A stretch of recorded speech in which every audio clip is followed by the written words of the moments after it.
आज सकाळी उठायला जरा वेळच झालेला. जरा नाही जास्तच वेळ झालेला. 2 वाजता उठलेलो मी. मग जास्त न वेळ घालवता पहिला तर अंघोळ करून घेतली आणि मग आवरून तेन आपण काल जी गाडी रिपेअरला टाकलेली की नाही ती आणायला गेलो. आणि आमची गाडी रिपेअरला टाकलेली ती म्हणजे सीबी स्टँड जवळ आणि इथनं मला चालत जायला लागते बघा उसगावपर्यंत. आणि इथनं उसगावपर्यंत चाललेलो तोपर्यंत का आपल्याला वडाप दिसलं. मग वडापमध्ये बसून डायरेक्ट सीबी स्टँड जवळ आलो आणि इथनं गाडी तेन घेतली आणि व्हिडिओ करायचंच लक्षात नव्हतं. त्यानंतर 5 वाजता डायरेक्ट क्रिकेट खेळायला गेलो आणि जेव्हा जेव्हा मी क्रिकेट खेळायला जाते तेव्हा बॉल जातोयच. आता इथं अर्धा तास झालं बॉल हुडकत होते बघा. आणि मध्ये सायाला काय झालं काय माहित, साया कुणाचा तर गेम करणार असल्यागत माझ्याकडे बघत होता आणि आमची बॅटिंग होती म्हणून इथं बसलेलो. तोपर्यंत काय गॉगल दिसला. फास्ट ट्रॅकचा गॉगल घालून आलेला बघा हे भाऊ. गॉगल तर डेंजर आणलेला भाऊनं, डायरेक्ट फास्ट ट्रॅक कंपनीचा आणलेला.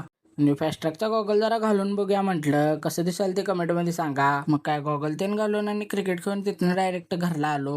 जर ब्लॉग आवडला असेल तर लाईक शेअर कमेंट आणि जाता तुमच्या भावाला फॉलो करायला लागते.